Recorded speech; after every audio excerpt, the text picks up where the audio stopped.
News Uttar Pradesh ఎన్నికల్లో ప్రచారాన్ని ముమ్మరం చేశాయి కాంగ్రెస్ సమాజ్వాదీ పార్టీ. కాంగ్రెస్ ఉపాధ్యక్షుడు రాహుల్ గాంధీ, యూపీ సీఎం అఖిలేష్ యాదవ్లు ఆగ్రాలో రోడ్ షో నిర్వహించారు.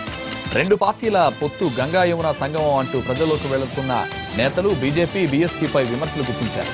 రాహుల్, అఖిలేష్ రోడ్ షోకు భారీగా తరలివచ్చాయి రెండు పార్టీల శ్రేణులు.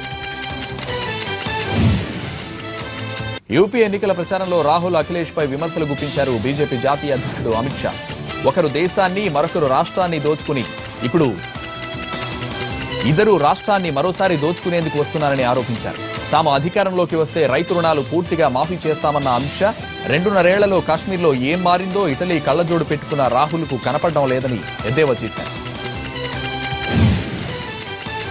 ఉత్తరప్రదేశ్లో ఎన్నికల ప్రచారం చేస్తున్న హేమమాలిని వింత అనుభవం ఎదురైంది. మధురలో ప్రచార సభ వేదికపైకి ఎక్కిన ఓ తాగుబోతూ కిందికి దిగడానికి మొరాయించాడు. హేమమాలినితో మాట్లాడకుండా కదిలేది లేదని భీష్మించాడు. వేదికపైన హేమమాలినికి దండం పెడుతూ తమాషా చేశాడు. దీంతో బీజేపీ నాయకులు ఆ తాగుబోతుకు నచ్చజెప్పి కిందకి దించారు. త్రివేంద్రంలో యూత్ కాంగ్రెస్ నిరసన రచరచగా మారింది. లా అకాడమీ ప్రిన్సిపల్ రాజీనామా చేయాలంటూ యూత్ కాంగ్రెస్ భారీ ఆందోళన చేపట్టింది. సెక్రటేరియట్ ముట్టడికి ప్రయత్నించింది. లా అకాడమీ ప్రిన్సిపల్ లక్ష్మీ నాయర్ తమను కులం పేరుతో పిలుస్తూ అవమానిస్తోందంటూ గత కొన్ని రోజులుగా స్టూడెంట్స్ ఆందోళన చేస్తున్నారు. ఆమెపై ఎస్సీ/ఎస్టీ అట్రాసిటీ కేసు కూడా నమోదైంది. అయితే ఆమెను అకాడమీ ప్రిన్సిపల్ గా తప్పించాలంటూ యూత్ కాంగ్రెస్ ఆధ్వర్యంలో ర్యాలీ చేశారు. నిరసనకారులను అడ్డుకునేందుకు పోలీసులు వాటర్ క్యాన్లను ప్రయోగించారు. అనంతరం వారిని అరెస్ట్ చేశారు. కొన్ని అంగుళాల దూరంలో మృత్యువు నుండి తప్పించుకుంది ఓ మహిళ. రైలు మోటార్ మ్యాన్ చాకచక్యంగా వ్యవహరించడంతో ఆమె ప్రాణాలతో బతికిపోయింది. ముంబై సెంట్రల్ రైల్వే స్టేషన్ నుంచి చర్చ్ గేట్ కు వెళుతున్న రైలు చర్చ్ రోడ్ స్టేషన్ కు సమీపించింది. ఇంతలో ఓ మహిళ పరధ్యానంలో రైలు పట్టాలపై నడుచుకుని ఎదురుగా రావడాన్ని మోటార్ మ్యాన్ సంతోష్ కుమార్ గౌతమ్ గమనించాడు. గౌతమ్ హారన్ మోగించినా ఆమె వినిపించుకోకుండా ఎదురుగా వస్తూనే ఉంది. దీంతో ఆమెను రక్షించడం కోసం గౌతమ్ వెంటనే అప్రమత్తమై రైలును ఆపేందుకు ప్రయత్నించాడు. మహిళకు రైలుకు మధ్య దూరం తక్కువగా ఉండడంతో రైలు ఆగుతుందో లేదోనని ఆందోళన చెందాడు మోటార్ మ్యాన్. ఇంతలో రైలు దగ్గరగా రావడంతో ఆలస్యంగా గమనించిన ఆ మహిళ ప్లాట్ఫామ్ ఎక్కేందుకు ప్రయత్నించింది.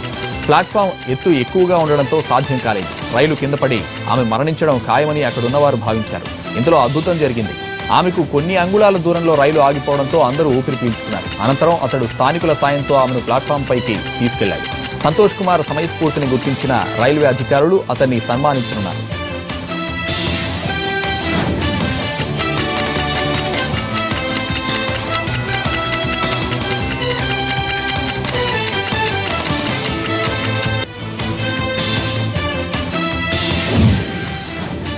పెద్ద నోట్ల రద్దు, జ్యువెలరీల సమ్మెలు, భారీ స్థాయికి కొనుగోళ్ల కోసం పాన్ కార్డు తప్పనిసరి చేయడంతో గతేడాది దేశీయంగా పసిడికి డిమాండ్ గణనీయంగా తగ్గింది. 21% మేర క్షీణించి 675 టన్నులకు పడిపోయింది. 2015లో పుత్తడి డిమాండ్ 857.2 టన్నుల మేర నమోదైంది. వరల్డ్ గోల్డ్ కౌన్సిల్ విడుదల చేసిన నివేదికలో ఈ అంశాలు వెల్లడయ్యాయి.